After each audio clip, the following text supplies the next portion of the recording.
Hello. Welcome back to Sarcastic Remarks alongside Christian, my brother. My name is Brian Chambers. We are the official Dallas Stars podcast of THPN.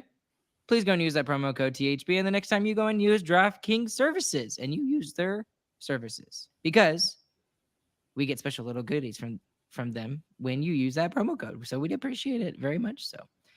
Anyways, guys, it started with 82. It is now 0. The playoffs start Monday. I can't not smile. The regular season is over. This is it. The Dallas Stars have clinched their spot in the playoffs. This is the best team that we have seen in years, and we still don't even know who the Stars are going to play, and we won't know until after the Colorado game tomorrow night. So, anyways, Chris, how are you doing this fine evening? Yeah, mostly tonight I'm thinking a hockey game happened. Sure, it did. That's kind of what happened. Both goalies were really good. The Stars' first line didn't really show up. But you know what? Who cares? They won the game. They end the season with the longest win streak of the season, 6 games in a row. They have done everything they could to clinch the division. I stated earlier, I think early March, that I would be disappointed if the Stars didn't win the division.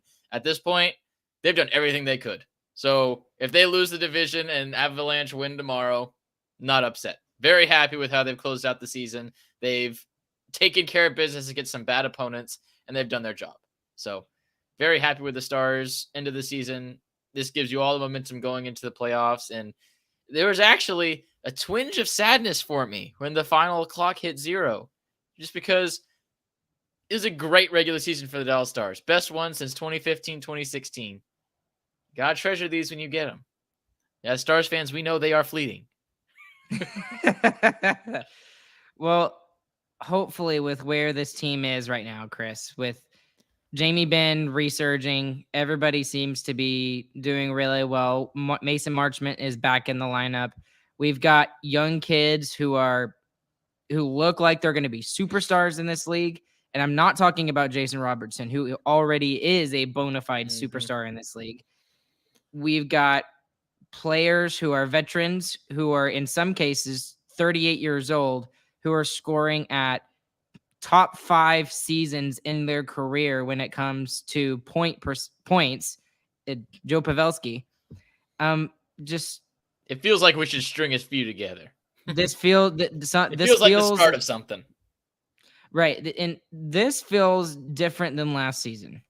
This feels different.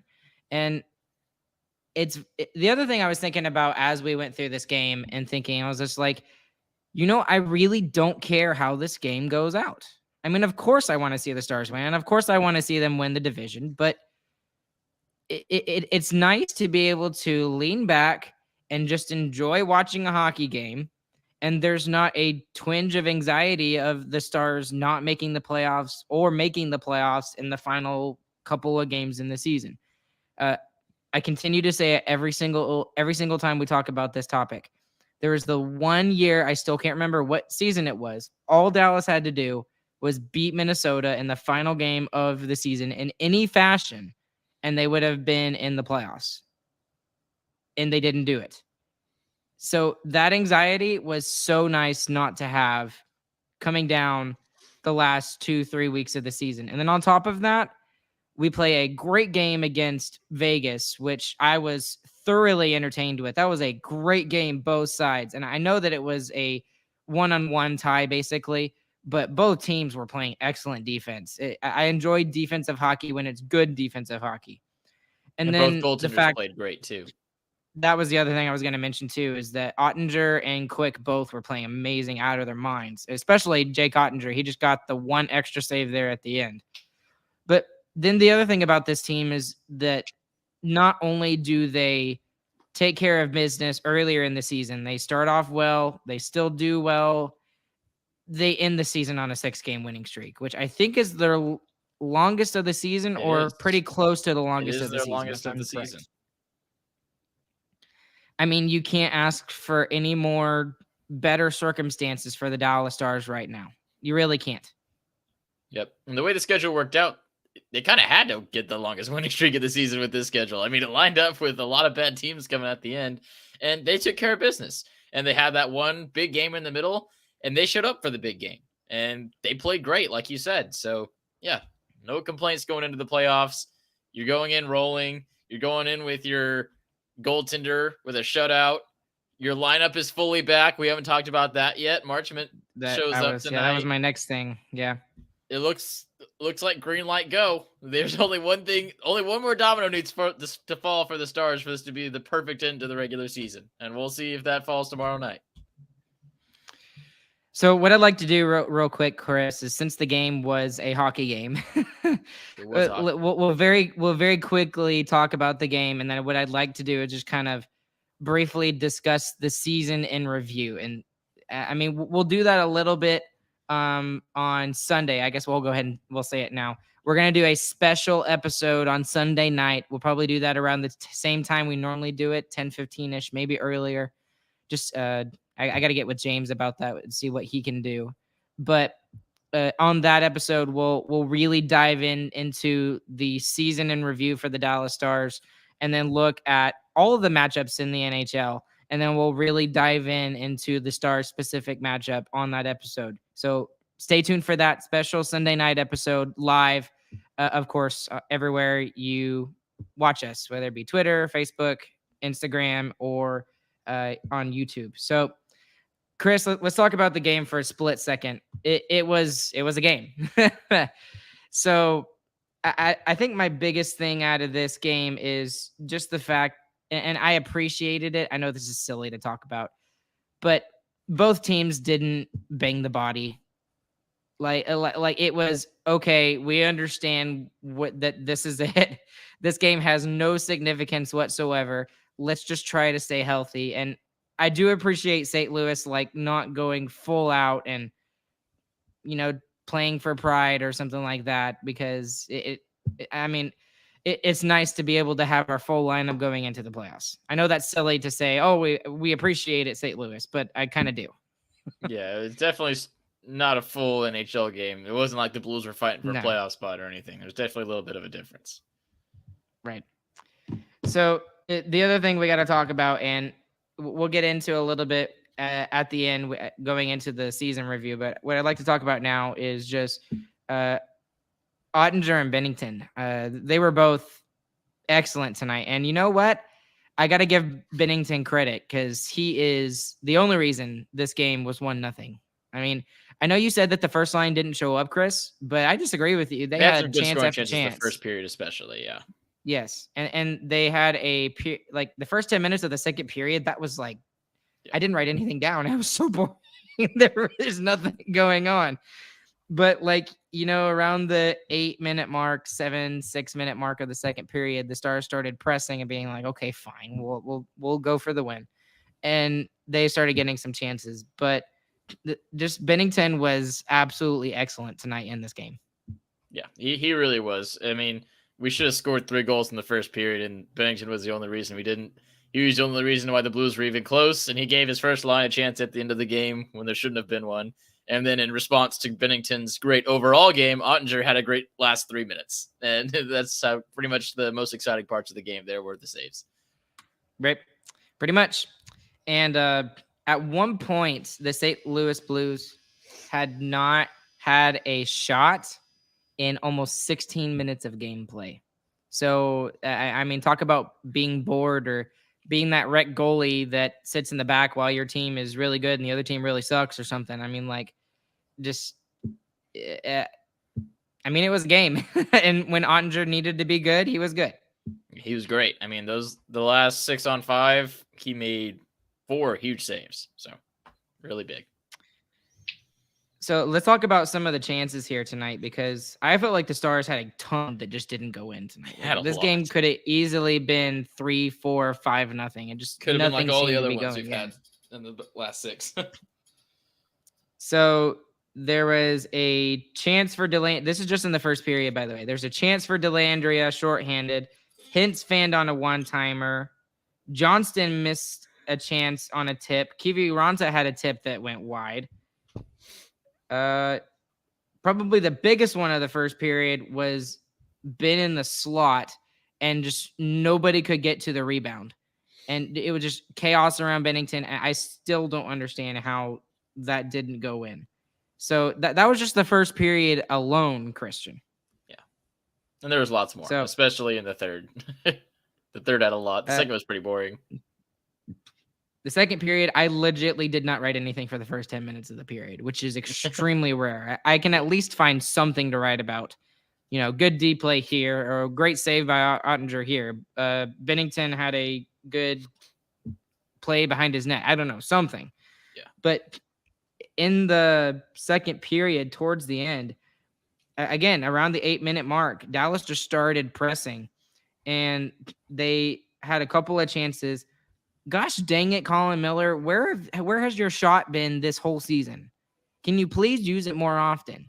I mean, seriously, the guy has an absolute cannon of a slap shot. It might not be the most accurate thing in the world, but who cares? I was about to would say, be terrified. I was about to say it rarely hits the net, unfortunately. Yep. So he had a bomb the first time at 8:02. At 7:45, he had another bomb, and then Hintz just can't get to it. Pavelski had a chance as well. Johnston had a chance as well. And then I think the biggest one was Evgeny Dodonov had 2 chances tonight. The first one, he's literally right there. He gets himself in perfect position, and just at the exact right time, the St. Louis defender lifts his stick, and it goes straight into the netting above the glass. And that's the second period. And then the third period, he hits the freaking post. Man, I mean, like, Dodonov cannot. He's snake bit right now. Like, he had a great game. He just couldn't score. Yeah, exactly. Yeah, he probably was the most noticeable Dallas Star on the ice tonight, other than Jake Ottinger. So it was just it sucked for him. And then Johnston was able to get the rebound on that. He scores his 24th of the year. He ties Matty Beniers. Matty Beniers is currently playing right now, I think, and there's a chance that he can get a goal tonight and solidify that spot as the number 1 rookie goal scorer in the NHL. But Johnston has been fantastic, Christian, and I mean, he's a guy. He's exactly a kind of guy that a team who is looking to make a deep playoff push needs. You need somebody who is a cheap contract, who can score you a bunch of goals like this, and who is a very effective player. And he is everything that the Stars have needed and more this season. Kind of reminds me of Tyler Seguin on that Boston Bruins team that won the Cup. I mean, kind of the similar role there. He's kind of deep in the lineup, but he's going to score goals pretty consistently, and he's been doing that all year. So definitely agree with that. And I didn't even mention Dodonov, but there was a third opportunity for him. He had a chance to, like, a semi breakaway that Ben set him up for, and he just wasn't able to get He was hooked. a really decent shot off of it. So He was hooked. yeah, he was hooked. He wasn't called, for lack of a better term. Yeah. So and then the whole Bennington thing, Pavs was completely denied, and it was blocked by a St. Louis defenseman in front of Bennington. I have no idea how that didn't go in the third period. So Ottinger makes some big saves at the end of the game. He gets his 5th shutout of the season. Dallas's 1-0 win is their first one since April 12th of 2022, almost a year to the day ago, a year and a day. So fantastic by the Dallas Stars to take care of this tonight. And yeah, that was pretty much the game tonight. Chris, what did you see from this game? Good game. Kind of what I expected. Not very fast paced. Not very eventful. Good goaltending by Jake Ottinger. You always expect that. Stars took care of business. They won. That's what I was expecting. I was expecting the Stars to go out there, win the game. They did. I didn't really care how it happened. Okay, so that's the game. Biggest winner, biggest loser, real quick, as Chris blows celebratory bubbles. Biggest winner, Jake Ottinger shutout. He finally got it. He hardly ever gets any for some reason, but there's one. I know it always seems like there's one goal. And like even the announcer for ESPN said something about it. He said the word shutout, and I even wrote it down on my notes. And like, announcers say shutout. I was pissed. Facepalm. I was like, I was "Alright, mad. I well, was like, "Are you here kidding comes me?" overtime." I know, exactly. Thankfully, that wasn't the case tonight. But anyways, for me, my biggest winner, I'll give it to Wyatt Johnston. The guy is ending the season with 24 goals. Most rookies never even hit the 20-goal plateau. And I mean, when you look at some of the players in history who have had worse seasons than Wyatt Johnston has had in their rookie seasons, that just gets me even more excited. I mean, can you imagine a line of Jamie Benn, Wyatt Johnston, and then Logan Stankoven comes up to the team next year and he makes his debut? Yeah, and that's I mean, supposedly your third that, one. That would be great. oh my gosh, that would be absolutely fantastic. Just, it gets me excited. And this team is a Stanley Cup. They're set up to go deep in the playoffs. Right now. And they've still got a They're guy getting in more the comfortable. pipeline who, yeah, exactly. They've got a guy in the pipeline who is probably going to win the WHL this year in the playoffs, and then maybe even win the Memorial Cup. So we'll see how he does. But let's kind of transition a little bit. Do you want to do a biggest loser? I don't want to do a biggest loser tonight. I'll do a biggest loser. Biggest Okay. loser is Bennington because he's a big fat loser. He's a baby. He's a Okay. loser.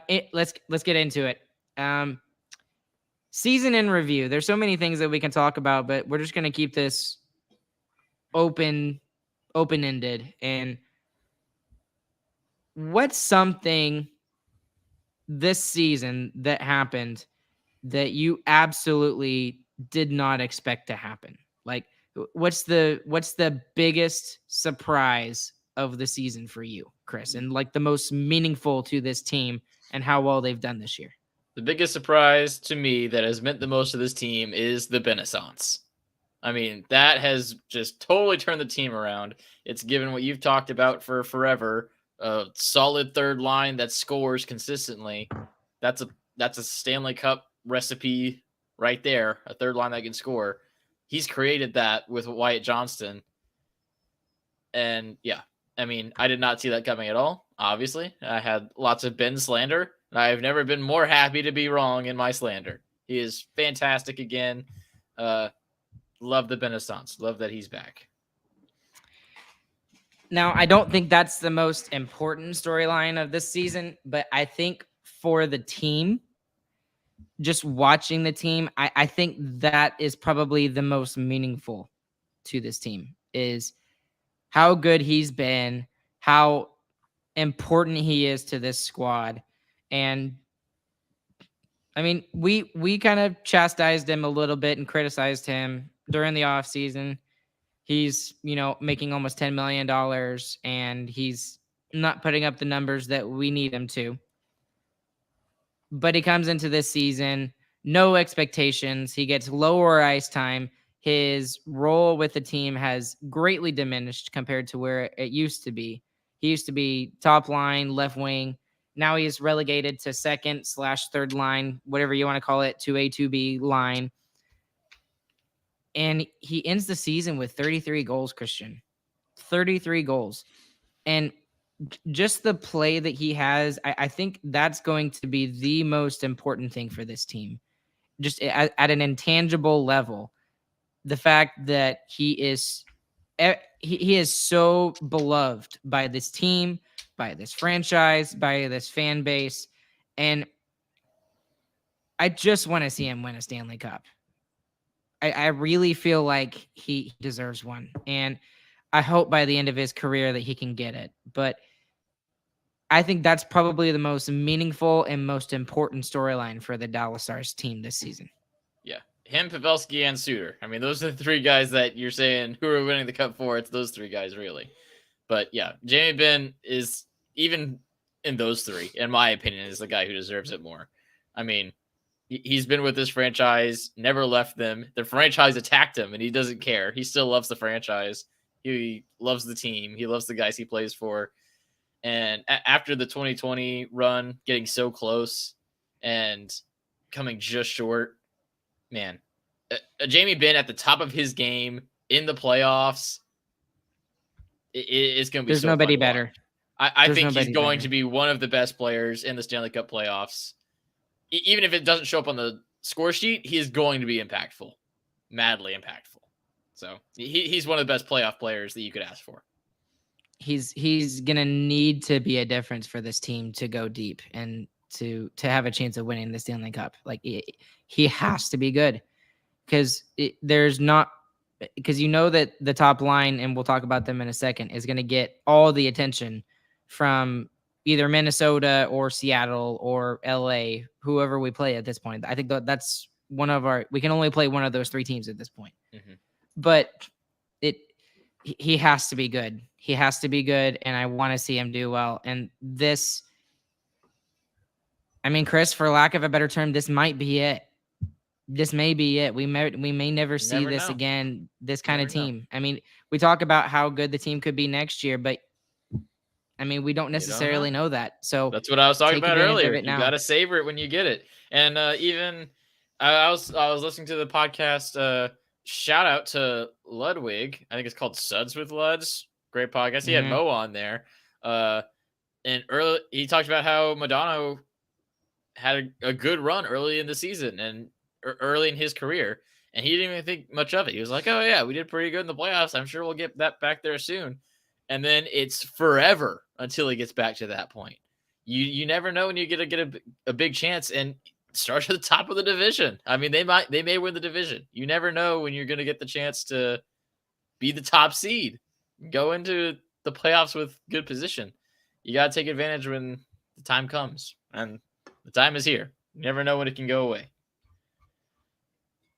So I'm going to go ahead and say this because it's on my mind, but like you talked about three players that you really want to get the cup for. You want to get it for Suter. You want to get it for Pavelski. You really, really want to get it for Benn. But one of my favorite videos of all time in hockey history is when I believe it was 2001. It was the Colorado Avalanche, and Ray Bourque, who had been playing in the NHL for almost 22 years, I think at that point. He had just gotten traded from Boston, got sent to Colorado with a chance to win the Stanley Cup.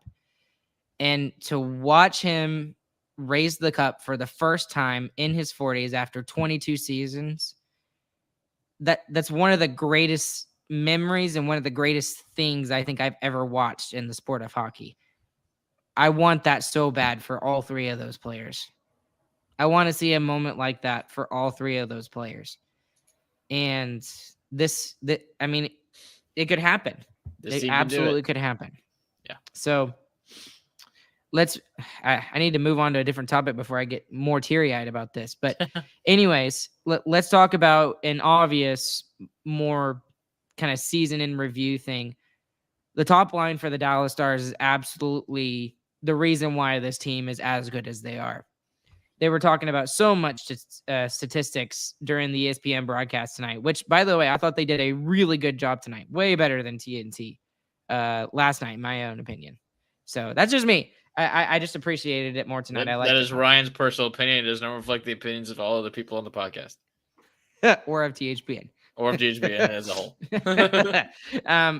But when you have a line who has scored 52 5-on-5 goals, and that's the most in the NHL, and it's not even close. I think the next line had like 40 something. I think it was like 43 or 44. You can't not look at the top line of Robertson, Hintz, and Pavelski and say that that line is absolutely not a reason why the Stars had such a great season this year. Yeah, I mean, we talked for the past 2 seasons now. Like, all right, we shouldn't expect that same thing from the top line, but if they could get close, we would still be a very good team. And they one up themselves every single year. And especially this year, you have to give credit to Robertson. I mean, he has taken a step even above Rope and Pavelski have as one of the elite scorers in the entirety of the NHL. He is one of the best players in hockey in the entire world. And you have to give props for that. And making him the cornerstone of your franchise moving forward, that's a big deal. I mean, locking those guys, him, Hintz, Ottinger, Heiskanen, there's your core. We got that going. And to see him take that step right after signing that contract, boy, we love it. It's a good thing that we didn't sign him to a 1-year deal. My goodness, yeah. He'd be 'cause taking he us to would the be, bank. yeah, he'd be looking for 12, 13 million at this point, Chris, honestly. So Robertson ends the year 82 games, 46 goals, 63 points for 63 assists for 109 points, excuse me.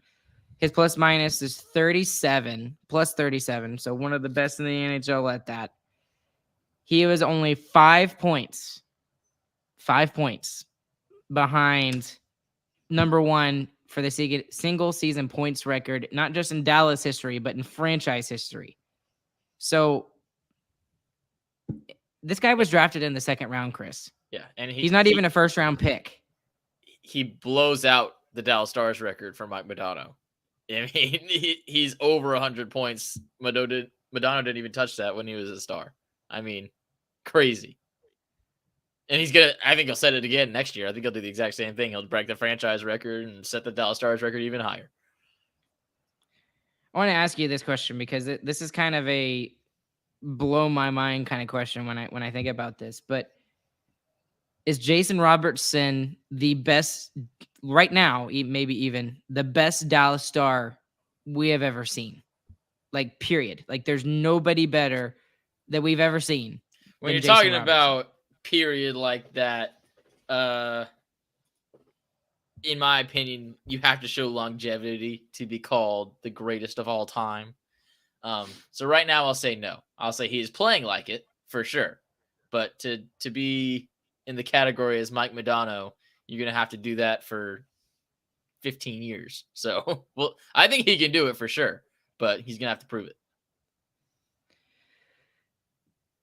I think we're going to look back 15 years from now. Oh my gosh, I'm going to be 44 when that happens. Good Lord. Huh. I'm going to look back when I'm 44 and Jason Robertson is going to be retiring and he's going to be the greatest Dallas Star of all time. Really I just don't see it how he's not the greatest Dallas Star of all time. And maybe this is a hot take that'll haunt me in 15 years, but I think by the time his career is over and done with, he will Remember be the that Jason Robertson guy? Yeah, you said he was better than Modano.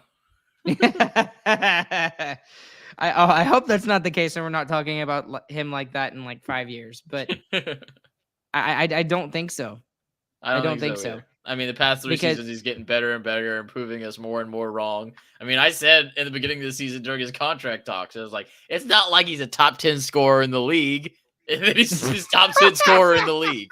I mean, he's really just proving me wrong right and left. So, yeah. It doesn't look like he's slowing down. The guy is ridiculous. The guy is ridiculous. Just, I just want to look at the stats real quick. Just, oh my gosh, it's not even close. So, Jason Robertson has 109 points. That's a lot. Jamie Benn is second. How many points does Jamie Benn have, Christian? 82. He has 77 points. He's tied with Joe Pavelski. Roope Hintz has 75. They're pretty far down there. He has 30 more points than anybody else on the team. Yeah. I mean, that's very similar. The way that I look at Jason Robertson, like a lot of Edmonton Oilers fans look at Connor McDavid and the difference between him and Draisaitl. Draisaitl is a freak of nature, fantastic player.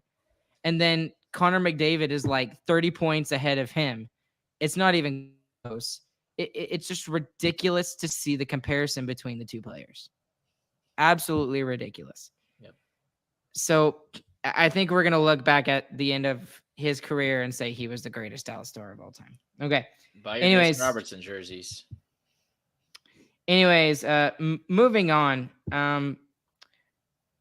Miro Heiskanen. Best again, another ever. player. He's the best defenseman in the NHL right now. He's absolutely the best defenseman. In Best the NHL overall right now. defenseman, yeah, for sure.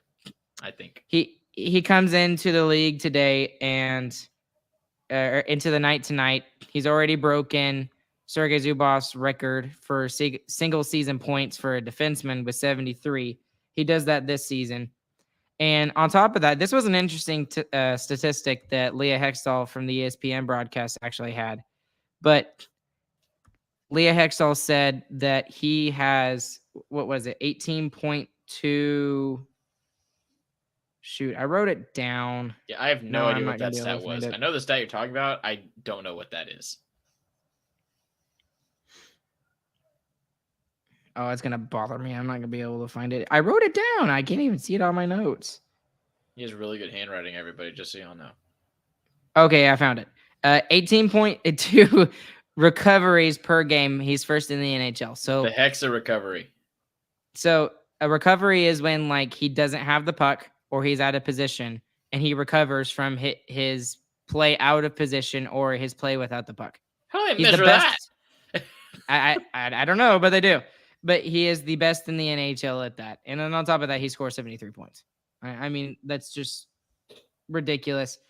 Miro Heiskanen has just taken it to another level with the departure of John Klingberg.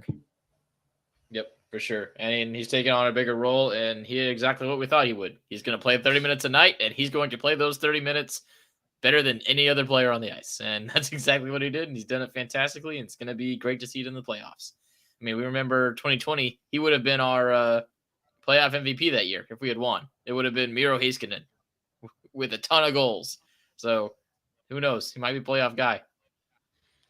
He was a point per game player, basically. I think he had one less point than he had games in that bubble run in 2020. So he can do it again. He can absolutely do it again here in the playoffs here in 2023. Jake Oettinger, another player who took his game to another level that we said if the Stars are going to be a good team, if they're going to be a top team in the Western Conference, in the Central Division, in the NHL, he has to be good.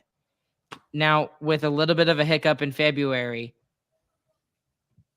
he's been fantastic otherwise. He might have won. He didn't even hiccup in February. In February, the Stars hiccuped up, and he still won us a lot of games, even when the Stars were playing bad. He was bad in December, if you remember, and it was after his injury. Maybe that's what I meant. If Oettinger doesn't get injured, it's a 2-horse race to the Vezina.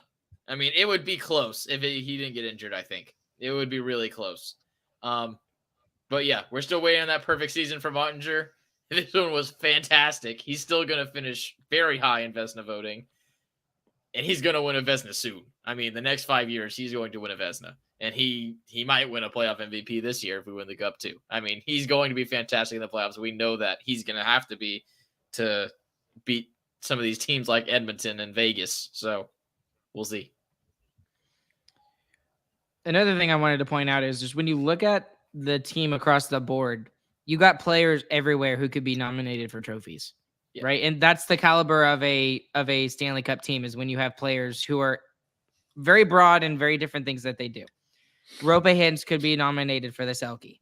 He could absolutely win the Selke. I don't think he does, but he could. Wyatt Johnston could win the Calder Trophy. Miro Heiskanen could win the Norris. Jason Robertson, if there wasn't somebody named Connor McDavid, could win the Hart Trophy. Yeah, there's an argument for all of those. Yeah, there's exactly, and it's again, probably none of those guys will win it, but the thing is that there's an argument for it. Yeah. And I don't think, if you look back in NHL history with the Dallas Stars, that they've had as many players on a team that you could make an argument for these different trophies. I mean, even Pavelski with the Lady Byng.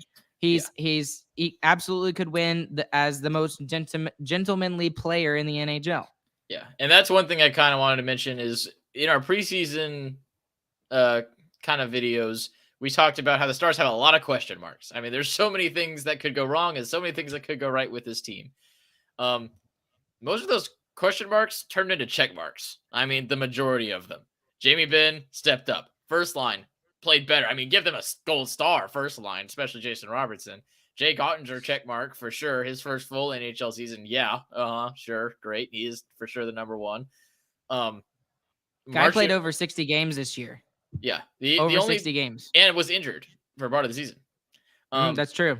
The only things that are not full check marks, I think, are the defense, other than Miro Heiskanen. Mason Marchment, only in the second half of the season. And then Tyler Seguin is like a dash. It's still to be determined. If Seguin has a great playoffs, Seguin gets a check mark too. But he's kind of riding the fence right now. He's been a lot better than people are giving him credit for, though. I'm not upset with his play, honestly. Yeah, not upset, but not astounded. now- Everyone else, I'm just shocked. I mean, I'm befuddled. Everyone else is playing fantastic. Seguin is like kind of what I expected. The nice thing about the defense, though, Chris, is that you've got a guy named Thomas Harley who is young, who's come in, and he's done it, Chris. We've talked about it. He's solidified the decor. They've still got some things to work at, I feel like, to be like completely tied down, rampant, nothing against them. But again, I'll go back to it. The thing that I loved and I think Harley has been a big part of this is we've seen a lot of players, the defensemen are getting involved in the offense off the rush. And if a defenseman is getting involved in the rush, if there's a rush opportunity the other way, forwards are helping out defensively.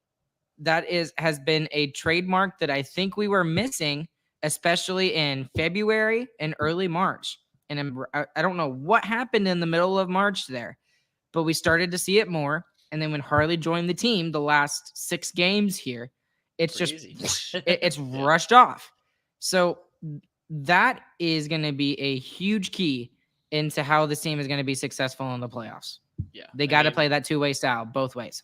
Everybody has to rope, everybody has to ride. Yeah, that was the ace in the pocket for Jim Nill. He played it extremely late in the game, but he played it. And now we've gone from our defense kind of being the weakness of the team. Like, if you're going to say the Stars' weakness, very obviously was the defense. Now it's kind of hard. I mean, our defense right now is clicking very well. We have allowed very few goals in the last 6 games. They're kind of rolling right now. They're playing very good. I mean, you really can't ask for anything else. You really can't.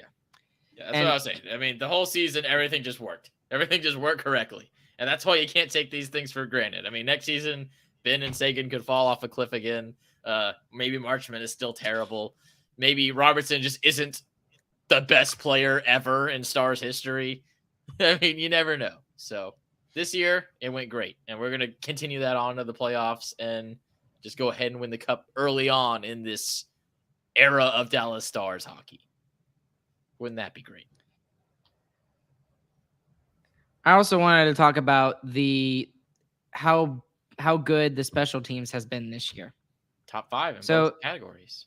Exactly. And that was what I was going to point out is this, like, again, another thing that you can rely upon in the playoffs. And you know you can do it because you did it in the regular season. Dallas finishes 3rd in penalty kill, and that was consistently good all season. And I mean, players like Rope Hintz getting involved in the penalty kill. And the penalty kill got so good, and Wyatt Johnston got so good and was able to be relied upon, that we saw Wyatt Johnston taking penalty kill shifts late in the season. Like the last 4th of the season, he started doing penalty kill shifts. Yeah.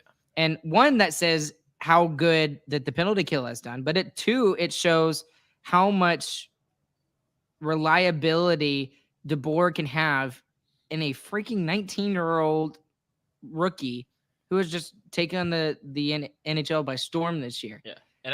And then on the power play side, it's been a little bit more hit or miss. It's been more up and down. But at the time that we're going into the playoffs, Chris, it's kind of firing on all cylinders. And it probably should have scored tonight. We just, for some reason, just didn't go in the back of the net. Yeah. And I think both of those things really need to be credited to the Stars coaching staff being that consistent all season long, especially after being so inconsistent last year with our special teams. I mean, it never really went into crisis mode in either direction.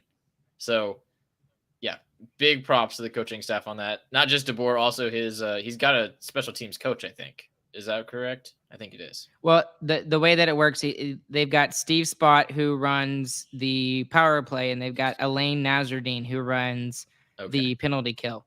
And both guys have done excellent. Yeah, they've done absolutely excellent. And you know, I should really be, like, reiterate my comment. When I said that the power play has kind of been like this, It's been top 10 all Yeah, season. it's been up. It's been like this in the top 10. Yeah, it's like this. It's We been went like down to 9 literally at one point, and man, that was Yeah, so like, bad. I We were think the worst. Yeah, I know that was like I think that's the worst it got was 9th in the NHL, and I think right now it's fourth, I'm pretty sure it's fourth or fifth. So just everything is firing, Chris, and I'm trying to tamper my expectations, but I am going to be absolutely hectic, ecstatic on Wednesday or on Monday or Tuesday, whichever day the Stars play on for Game 1. Yeah, no, I'm not tamping anything. The Stars should be fantastic. They should be an extremely good team.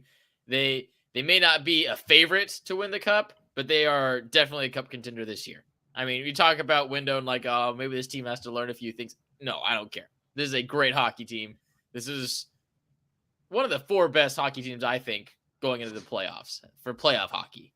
We talk about that. It's a little bit different. We'll talk a lot about that in the preview show, I'm sure. But as a playoff team, we are a top 4 team, and there's nothing stopping this team from winning. This team is built to win the Stanley Cup right now. And yes, it might get better later, but it's ready now. So go do it. One of my biggest things that I always talk about, and I stole this from somebody else. I forgot who I stole this from, but before you can be a Stanley Cup champion, you have to learn how to lose. Right? And I want to take a look at the last 2 Stanley Cup champions, right? When you look at what Tampa Bay has done the past 3 years, I've never seen anything like it, especially in the cap era in the NHL. They won 2 Stanley Cups back-to-back, and then they went to the Stanley Cup final, right? Yep. No one talks about what happened before that, Chris. What happened before that in 2019? President's Trophy. They took it by a landslide and got swept by the Columbus Blue Jackets, who won their first ever playoff series in 4 games. They learned how to lose. The laughing stock of the NHL. What happened to the Colorado Avalanche before they won their Stanley Cup last year? They couldn't get out of the first round. They couldn't. Well, they got out of the first round. They couldn't get out of the second round. And Dallas was one of the problems there in 2020. They couldn't get out of the second round against Dallas. But they went through their years of losing. They finally get past the second round. Yeah, I think it was like 3 years. I think you're right. It was 3 years in a row. And they are able to win the cup. When you look at Dallas, a lot of the players that lost the Stanley Cup final in 2020 are still here. Tyler Seguin, Miro Heiskanen, Joe Pavelski.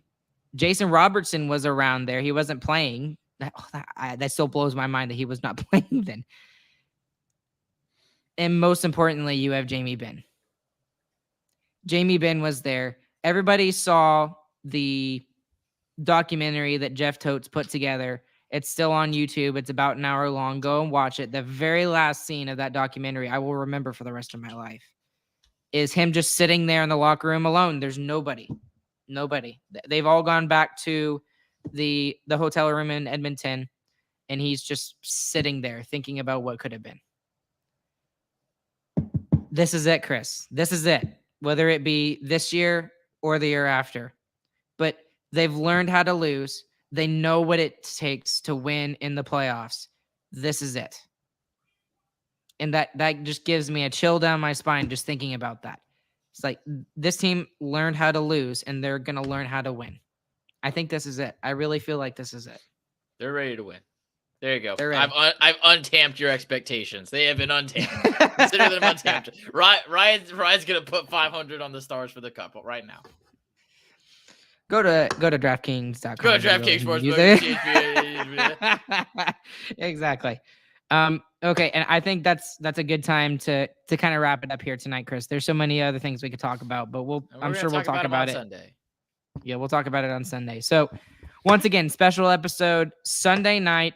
We're kind of looking like 8, 9, 10 o'clock ish, depending on. We'll tweet about it. Yeah, I will tweet about it, and we're really looking forward to this, you guys. I've never been more excited in my life, and I was super excited when the Stars went to the Stanley Cup final in the bubble playoffs. This team is different. This feels different. It's our time. This is it. Please go and check out sarcasticremarks.com for all the latest news regarding our podcast. If you'd like to support us and what we do here, please go and check out StarcastStickerMarksShop.com for all the latest merch options from our podcast. That's the best way to support us. If you're listening live, we really appreciate it. There's been about 21 at max in our chat room tonight and watching us live. We appreciate you guys listening to us live. And for those of you that are listening afterwards, we also appreciate you guys as well. The expectations are gone, Chris. I'm excited, Just man. through the roof. Along with Chris, my name is Ryan, signing off for the regular. Oh, what terrible timing. Oh, we will see you guys on Sunday when the Stars take on Seattle, Minnesota, or the LA Kings in the first round of the 2023 playoffs. Chris, take us out. GG, boys. We hope you guys have a good, fantastic morning, afternoon, evening, whenever y'all are listening. See y'all later. Go Stars.